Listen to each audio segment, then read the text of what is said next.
வணக்கம். கோவை நீலகிரி செய்திக்காக நான் தமிழ் வெங்கடேசன்.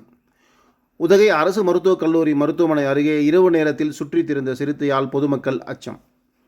சாலையில் மெதுவாக நடந்து சென்ற சிறுத்தை வாகனம் வருவதைக் கண்டு மருத்துவமனை ஒட்டியுள்ள விவசாய தோட்டத்தில் ஓடி மறைந்தது. உதகை நகர் மற்றும் அதனை சுற்றியுள்ள கிராம பகுதிகளில் சமீப நாட்களாக சிறுத்தைகளின் நடமாட்டம் அதிகமாக காணப்படுகிறது. குடியிருப்புகள் அதிகமாக உள்ள பகுதியில் உலா வரும் சிறுத்தைகள் செல்லப்பிராணிகளை வேட்டையாடும் சம்பவங்கள் பொதுமக்களிடையே அச்சத்தை ஏற்படுத்தி வருகிறது.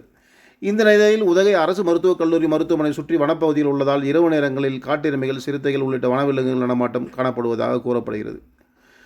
நேற்று இரவு அரசு மருத்துவக் கல்லூரி மருத்துவமனை அருகே சாலையில் நடந்து வந்த சிறுத்தை காரில் வந்தவர்கள் சிறுத்தையை கண்டு அச்சமடைந்தனர். வாகனம் வருவதை கண்ட சிறுத்தை வேகமாக ஓடி மருத்துவமனையை ஒட்டியிருந்த விவசாய நிலத்தில் ஓடியது. இந்த வீடியோ காட்சிகளை வாகன ஓட்டிகள் பதிவு செய்துள்ள நிலையில் உதகை அரசு மருத்துவக் கல்லூரி மருத்துவமனை சுற்றி சிறுத்தை உலா வருவதால் வனத்துறையினர் உடனடியாக கண்காணிப்பு பணியில் ஈடுபட்டு கூண்டு வைத்து சிறுத்தையை பிடிக்க வேண்டும் என பொதுமக்கள் கோரிக்கை வைத்துள்ளனர்.